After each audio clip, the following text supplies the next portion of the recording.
నాగర్ కర్నూలు జిల్లా కొల్లాపూర్లో విద్యార్థులు ఆందోళనకు దిగారు. తమకు నాణ్యమైన ఆహారం అందించట్లేదంటూ కొల్లాపూర్ పీజీ కళాశాల విద్యార్థులు వండిన గిన్నెతో రోడ్డుపై బైఠాయించారు.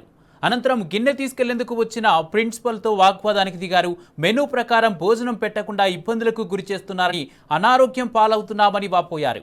ఒక్కో విద్యార్థి నుంచి 10,000 రూపాయలు మెస్ ఛార్జీలు వసూలు చేస్తున్నారని ఆరోపించారు. విద్యార్థుల ధర్నాతో రోడ్డుపై వాహనాలు భారీగా నిలిచిపోయాయి. పోలీసులు జోక్యం చేసుకొని సమస్య పరిష్కరిస్తామని చెప్పడంతో విద్యార్థులు ధర్నా విరమించారు.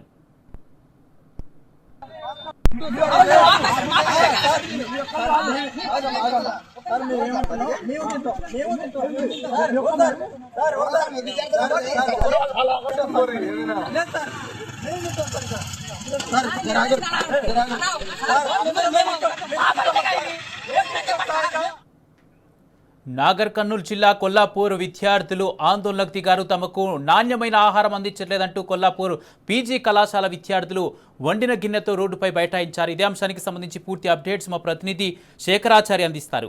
శేఖరాచారి, కొల్లాపూర్లో పీజీ విద్యార్థులు రోడ్డుపై బైఠాయించి ఆందోళన చేస్తున్నట్టుగా తెలుస్తుంది. దీనికి సంబంధించి విద్యార్థులు ఏమంటున్నారు, ఎందుకు ఆందోళన చేస్తున్నారు, పూర్తి అప్డేట్స్ ఏంటి? కుమార్, నాగర్ కర్నూలు జిల్లాలో ఈరోజు ఒకే చోట కాకుండా కావచ్చు, ఇక్కడ పీజీ కళాశాలలో కావచ్చు, సేమ్ టైంలో కూడా విద్యార్థులంతా కూడా రోడ్డు ఎక్కినటువంటి పరిస్థితి కనిపించింది. సక్రమైనటువంటి ఫుడ్ లేక అనేక ఇబ్బందులు పడుతున్నామని చెప్పేసి కూడా వాళ్ళ ఆందోళనకు దిగి రాస్తారోకోలు, ధర్నాలు చేసినటువంటి పరిస్థితి ఉదయం మనం చూపించాం. ఇక్కడ నాగర్ కర్నూలు జిల్లాలోని వెల్దండ మండల కేంద్రంలోని ఆశ్రమ పాఠశాల విద్యార్థులంతా కూడా సక్రమైన భోజనం లేదని చెప్పేసి వాళ్ళ ఆందోళనకు దిగి అది మరవక ముందే మరి కొద్దిసేపట్లోనే ఇక్కడ నాగర్ కర్నూలు జిల్లాలో ఉండేటువంటి కొల్లాపూర్లో పట్టణంలో ఉండేటువంటి పీజీ కళాశాల విద్యార్థులు ఒక్కసారిగా రోడ్డెక్కారు. పీజీ కళాశాల హాస్టల్ సంబంధించినటువంటి హాస్టల్లో నాణ్యమైనటువంటి ఆహారం అందించడం లేదని చెప్పేసి, ఈ ఆహారం తినడం వల్ల అనేక అనారోగ్యాల పాలవుతున్నామని చెప్పేసి వండిన ఏదైతే ఆహారం గిన్నె ఏదైతే ఉందో ఆ వండినటువంటి ఆహారాన్ని గిన్నెలో బయటికి తీసుకొచ్చి వాళ్ళు రోడ్డు పైన పెట్టి బైఠాయించి ధర్నా చేసినటువంటి పరిస్థితి కనిపించింది. ఇదంతా గమనించినటువంటి ప్రిన్సిపల్ ఒక్కసారిగా ఆ గిన్నెను తీసుకుని లోపలికి వెళ్ళడానికి ప్రిన్సిపల్ విద్యార్థుల దగ్గరికి, ధర్నా చేస్తున్నటువంటి విద్యార్థుల దగ్గరికి వస్తే అక్కడికి విద్యార్థులు ఆ ప్రిన్సిపల్ తో గొడవకు దిగినటువంటి పరిస్థితి కనిపించింది. మేము చాలా రోజుల నుంచి కూడా చెప్తా ఉన్నాం, మాకు ఈ ఫుడ్ అసలు నాణ్యమైన ఫుడ్ లేదు, పురుగుల అన్నం వస్తుంది, ఎట్లా తినాలని చెప్పేసి మాకు అనారోగ్యాల పాలవుతున్నామని చెప్పేసి ఎన్నిసార్లు చెప్పినా పట్టించుకోవటం లేదని చెప్పేసి ప్రిన్సిపల్ తో వాగ్వాదానికి దిగినటువంటి పరిస్థితి కనిపించింది. మెనూ ప్రకారం ఆహారం పెట్టకుండా నానా గడ్డి పెడితే ఎట్లా తినాలని చెప్పేసి వాళ్ళు ప్రిన్సిపల్ ను నిలదీసినటువంటి పరిస్థితి కనిపించింది. మెస్ ఛార్జీలు భారీగా వసూలు చేస్తున్నారు. 10,000 రూపాయల వరకు వసూలు చేస్తూ నాణ్యమైన భోజనం పెట్టకపోతే మా పరిస్థితి ఏంటి, మా ఆరోగ్యాల పరిస్థితి ఏంటి అని చెప్పేసి కూడా వాళ్ళు నిలదీసినటువంటి పరిస్థితి కనిపించింది.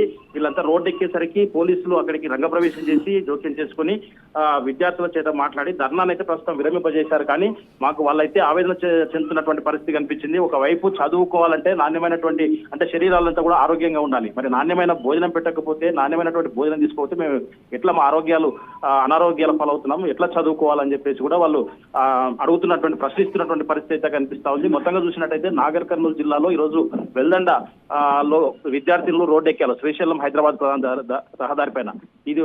ఇది గడిచిన కొద్దిసేపట్లోనే కొల్లాపూర్ లో ఉండేటువంటి పీజీ కళాశాల విద్యార్థులు కూడా వండినటువంటి అన్నం గిన్నెను తీసుకొచ్చి ఇది ఎట్లా ఉంది చూడండి అని చెప్పేసి ప్రజలకు చూపించేటువంటి ప్రయత్నం చేశారు, ధర్నా చేశారు, రోడ్డుపైకి ఎక్కారు వాళ్ళు.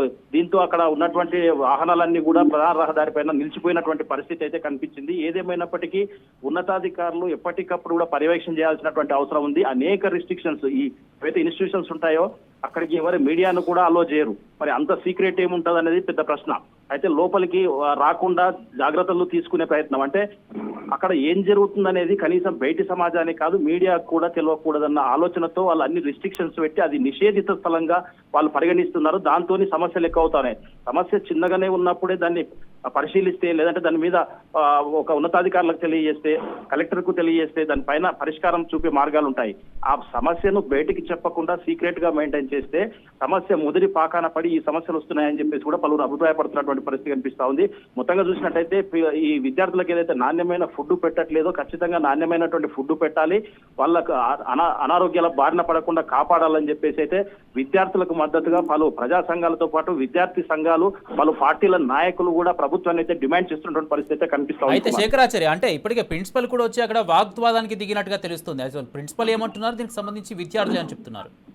అయితే ఒక్కసారిగా వాళ్ళు అసలు అంటే ఆ ఫుడ్ చూసేటప్పుడే వాళ్ళు అంటే ఈ మధ్య కాలంలో ఈ విధంగానే ఉంటుంది, ఏం చేయలేని పరిస్థితుల్లో కనీసం మా గోడు 10 మందికి తెలియజేయాలని చెప్పేసి రోడ్డు మీదకి ఆ గిన్నెని తీసుకొచ్చేసి చూపించే ప్రయత్నం చేశారు.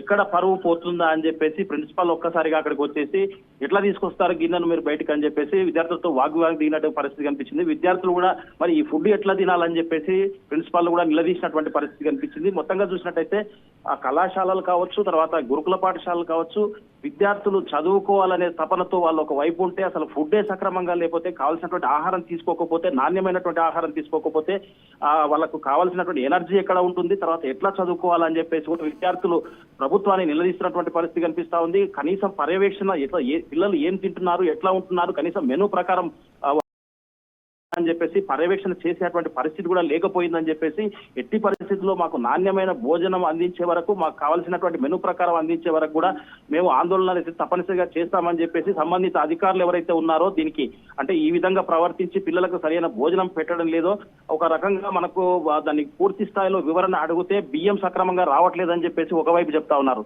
మరి బియ్యం సక్రమంగా రీప్లేస్ చేసుకోవాల్సినటువంటి బాధ్యత కూడా ఆ ప్రిన్సిపాల్ కు సంబంధించి, లేదంటే ఎవరైతే ఆ కుకింగ్ సెక్షన్ చూస్తారో వాళ్ళు చూసుకోవాల్సినటువంటి బాధ్యత ఉంది. మరి అదంతా చూడకుండా పిల్లలు ఎప్పుడైతే బాగా లేదని చెప్పినప్పుడు అవి వాపస్ చేయాలి, మళ్ళీ కొత్త ఫ్రెష్ తెప్పించుకోవాలి. అదేది చేయకుండా రోడ్ల మీదకి వచ్చే వరకు ఎందుకు చూస్తా ఉన్నారని చెప్పేసి కూడా పలువురు ప్రశ్నిస్తున్నటువంటి పరిస్థితి కనిపిస్తా ఉంది. మరి అంత లోపల పిల్లలకు అనారోగ్యాల బారిన పడితే కాపాడేది ఎవరు అని కూడా అడుగుతున్నటువంటి పరిస్థితి అయితే కనిపిస్తుంది. మొత్తంగా చూసినట్టయితే ఈ ప్రభుత్వం వచ్చాక ఈ గురుకుల పాఠశాలలు కావచ్చు, తర్వాత విద్యాలయాలు కావచ్చు, పిల్లలు అయితే చదువు మాట దేవుడేరు కానీ ఫుడ్ అయితే నానా రకాల ఇబ్బంది పడతా ఉన్నారు, ఫుడ్ పాయిజన్లు అయితే ఉన్నాయి, అనేక ఇబ్బందులు పడుతున్నామని చెప్పేసి అయితే విద్యార్థులు ఆవేదన చెందుతున్నారు. ఆ విద్యార్థులకు మద్దతుగా పలు పార్టీల నాయకులు కావచ్చు, విద్యార్థి సంఘాలు కావచ్చు, పలు ప్రజా సంఘాల నాయకులు కావచ్చు నాణ్యమైన భోజనం అందించాలి, లేకపోతే విద్యార్థుల పక్షాన పెద్ద ఎత్తున ఆందోళనకు దిగుతామని చెప్పేసి కూడా వాళ్ళు ప్రభుత్వాన్ని అయితే హెచ్చరిస్తున్నట్టు పరిస్థితి అయితే కనిపిస్తా ఉంది. Kumar, right, thank you Shekharachari.